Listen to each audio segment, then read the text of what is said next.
إن الحمد لله نحمده على آلائه كما نحمده على بلائه ونصلي ونسلم على خير أنبيائه وأحبائه محمد وآله ثم ما بعد. يروي الإمام ابن سعد في الطبقات.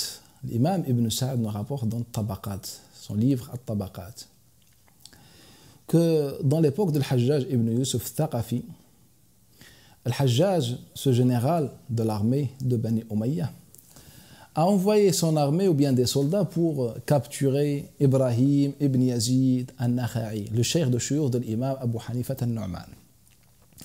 Et lorsque les soldats sont sortis pour chercher Ibrahim ibn Yazid al-Nakha'i, ils ont croisé Ibrahim al-Taymi, c'est l'un des grands savants de l'islam. Ils ont dit: on cherche Ibrahim. Et lui, il savait que c'était Ibrahim ibn Yazid al-Nakha'i. On va voir plus tard pourquoi il savait. Donc, il leur a dit: c'est moi Ibrahim. Vous cherchez Ibrahim, donc c'est moi. Ibn Sa'd, il nous dit pour qu'il cache et il protège Ibrahim ibn Yazid al-Nakha'i. Ils l'ont pris. فَوَضَعُوهُ فِي الدِّمَاسِ. Ils l'ont mis dans Ad-Dimas. Ad-Dimas, c'est la prison dans cette époque. Pourquoi elle s'appelle Ad-Dimas? Vient du mot Ad-Damas. Ad-Damas, c'est la couverture. C'est pour ça, dans la langue, on dit aussi Aswadun Damis, noir intense, c'est-à-dire quand la chose est très noire, on dit Damis, c'est-à-dire elle couvre les choses. Et Ad-Dimas, c'était une espèce de hammam, où les gens font leur bain, etc. Hammam est enfermé, il n'y a pas de soleil, il n'y a pas d'éclairage, il n'y a rien, il n'y a ni l'air ni autre chose, il n'y a que l'humidité. Et quand la personne reste dans Dimas, elle va avoir des problèmes et des difficultés ou bien des problèmes dans sa peau et sa vue. Et la personne devient trop blanche. Et là, elle est facile pour toucher, il y en a facile dans les maladies, etc. Donc, ils l'ont mis dans Ad-Dimas. Et puis, on l'a attaché avec quelqu'un d'autre. Il est resté plusieurs mois. Et quand sa mère elle a trouvé son endroit, ce Dimas, elle est partie le voir. Et ils lui ont ramené Ibrahim al-Taymi. Elle lui a dit: mais moi je cherche mon fils. Elle n'a pas reconnu son fils Ibrahim al-Taymi, le grand savant de l'islam, tellement il est resté longtemps dans Ad-Dimas. Elle a dit: je cherche Ibrahim al-Taymi. Et là il a pleuré, il a dit: ya Umma, oh ma mère, c'est moi Ibrahim. Et puis il est resté dans cet état jusqu'à sa mort. Il est mort dans Ad-Dimas, alors qu'il n'avait rien fait. C'est juste pour protéger un savant de l'islam. Ce sont deux savants. Ibrahim, il protège Ibrahim. Ibrahim al-Taymi protège Ibrahim ibn Yazid al-Nakha'i. Ibrahim ibn Yazid al-Nakha'i, il détestait al-Murji'a. Pour corriger l'information, qu'est-ce que al-Irja? Car beaucoup de monde, lorsqu'il parle de l'Irja, il parle de la foi et les œuvres, etc. L'Irja n'a aucun rapport avec la foi. Al-Irja, au premier temps, c'était une tendance, c'était la tendance des gouverneurs ou bien des savants des gouverneurs, les savants qui sont soumis aux gouverneurs. Inch'Allah, un jour on fera une intervention détaillée, précise sur le sujet, qu'est-ce que Al-Irja dans l'histoire musulmane. Malheureusement, les gens ils lisent des articles ou bien des journaux ou bien des passages ou bien des chapitres dans des livres. On a Al-Irja dans la première génération et l'Irja qui est apparu plus tard qui concerne la foi. Mais le premier Irja, c'était ça. Al-Murji'a, ceux qui défendaient les gouverneurs. Ceux qui défendaient les gouverneurs, on les appelait Al-Murji'a. Et lui, il était contre Al-Murji'a. Et Ibrahim al-Taymi, il faisait d'une partie ou autre de Murji'a. Il n'était pas Murji'a, il n'était pas avec les gouverneurs, mais il était neutre. Et Ibrahim ibn Yazid al-Nakha'i, il était sévère sur ces personnes. Mais malgré cette position différente entre les savants, regardez cette décision de Ibrahim al-Taymi. Malgré qu'ils avaient un désaccord sur la pensée, Ibrahim ibn Yazid al-Nakha'i préférait l'arme contre les injustes. Ibrahim al-Taymi, pour lui, c'était la purification, il était plus dans la voie spirituelle. Il était neutre. Malgré, chacun avait sa propre pensée. Mais cela n'empêchait pas Ibrahim al-Taymi de défendre son frère Ibrahim, pas frère du sang, frère de la voie de l'islam, de défendre son frère Ibrahim ibn Yazid al-Taymi, ou bien al-Nakha'i. Pourquoi je dis tout cela? Car les savants de l'islam doivent mettre la main dans la main, doivent représenter ce que le prophète nous a dit, que les musulmans représentent un corps. Si le savant ne construit pas, ne représente pas, ne forme pas un corps avec son frère savant, on n'attend pas qu'un simple musulman fasse la même chose avec un autre musulman. Si le savant de l'islam ne donne pas l'exemple, le musulman ne trouve pas un exemple à suivre. Et c'est pour ça qu'il est temps pour les savants, les chouyours, les prêcheurs de l'islam, ceux qui font partie de l'islam, de cette religion magnifique, ceux qui font partie de Ahl al-Sunnah, de revenir à la tradition de As-Salaf Salih. Car nous ne sommes pas en train de chercher un nom, bien un titre. On cherche la satisfaction d'Allah Ta'ala et réformer la Ummah. Regardez dans l'époque de l'imam Abu Bakr al-Abhari, l'un des grands savants malikites et qui représente l'école malikite de Bagdad. Dans l'époque de Abu Bakr al-Abhari, Al-Muti' Lillah, l'un des gouvernants de Bani al-Abbas, propose à Abu Bakr al-Abhari un poste important. C'est le poste le plus important au sein de la gouvernance islamique, Qadi al-Qudat. Après d'être gouverneur, c'est Qadi al-Qudat, le juge des juges, c'est-à-dire le juge suprême, important, le plus important. Donc il désigne Abu Bakr al-Abhari. Abu Bakr al-Abhari, il a dit, vous désignez Abu Bakr al-Abhari alors qu'il y a Abu Bakr al-Jassas. Abu Bakr al-Abhari, c'est le savant, le mufti de l'école malikite. Abu Bakr al-Jassas, c'est le savant de l'école hanafite. Il leur a dit, vous désignez Abu Bakr al-Abhari et vous laissez Abu Bakr al-Jassas. Et là donc, le Muti' Lillah, le gouverneur, a convoqué Abu Bakr al-Jassas. Mais regardez, wallahi, on n'a jamais vu ces qualités que dans la communauté de l'islam. Abu Bakr al-Abhari, entre-temps, il se précipite pour voir Abu Bakr al-Jassas. Il lui dit, ils vont te proposer ce poste, mais refuse. Et quand il convoque Abu Bakr al-Jassas, il lui propose. Il leur a dit, mais pourquoi vous m'avez choisi? Ils lui ont dit, c'est Abu Bakr al-Abhari qui t'a choisi, qui t'a désigné.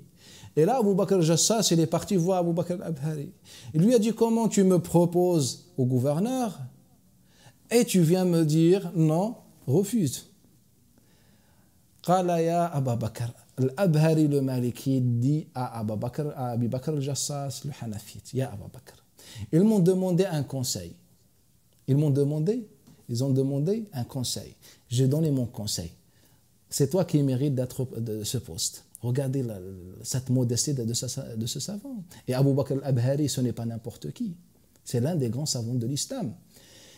Donc, il dit à Abu Bakr al-Abhari que j'ai vu que c'est toi qui mérites ce poste. C'est toi qui mérites, qui a les compétences de ce poste. Mais par amour, je sais que ce poste va te rapporter des ennemis. Car d'être juge, ce n'est pas comme d'être savant de donner le fatwa. D'être juge, c'est parler sur les sens, sur les biens, sur l'honneur des gens, c'est-à-dire trancher entre les gens, des conflits. Donc tu vas avoir des ennemis. Et donc par amour, je t'ai conseillé de ne pas accepter le poste. C'est-à-dire j'ai conseillé les deux parties.